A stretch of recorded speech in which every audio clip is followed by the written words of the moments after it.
m'entendez bien, les élèves? Bon, ça a été la journée, vous avez bien marché, vous avez fait un grand tour dans Moreuil, vous êtes passé par plusieurs monuments aux morts, pour arriver finalement ici. Alors vous savez, aujourd'hui, vous avez marché sur le thème de la Première Guerre mondiale. Vous vous souvenez des dates de la Première Guerre mondiale? Oui, 1914, 1918, c'est ça. Et on arrive ici à un endroit un peu particulier, complètement sur les hauteurs de Moreuil, un endroit qu'on ne connaît pas, pour une raison précise. Alors je vais vous raconter l'histoire de ce lieu un peu particulier.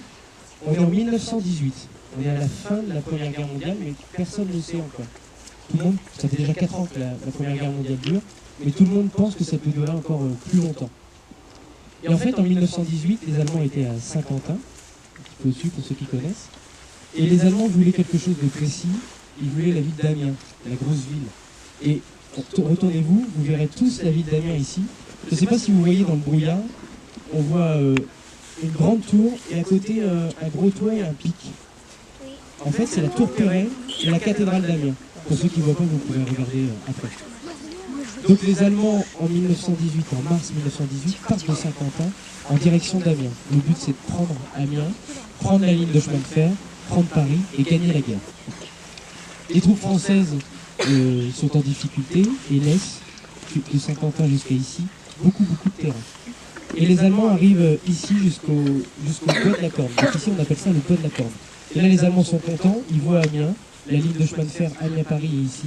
Et s'ils arrivent à aller jusqu'à Amiens, ils gagnent, ils peuvent gagner la guerre. Donc on a besoin d'alliés, et on appelle en renfort la cavalerie canadienne, les Canadiens. Alors à l'époque, les Canadiens, il n'y en a pas beaucoup en France. Ici, le 29 mars 1918, la cavalerie canadienne arrive, le 29 et le 30. Donc la cavalerie arrive avec 1200 chevaux. Vous imaginez, ici, 1200 chevaux.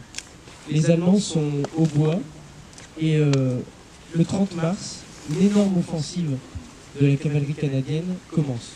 Une grande bataille, le bois, ici, que vous voyez derrière moi, où les Allemands sont dans le bois, et pris par plusieurs endroits. Les Canadiens arrivent d'ici, nord-est, là-bas, et ils encerclent le bois. Le but du jeu, c'est de faire sortir les Allemands. Alors ce jour-là, c'est une véritable tuerie. C'est une guerre ancienne, comme on connaît plus maintenant, avec des baïonnettes, des combats 1v1. Donc en fait, le soir du 30 mars, après ce jour terrible de bataille, sur les 1200 cavaliers, il y a 800 chevaux qui sont tués et 305 soldats. 45 restent disparus.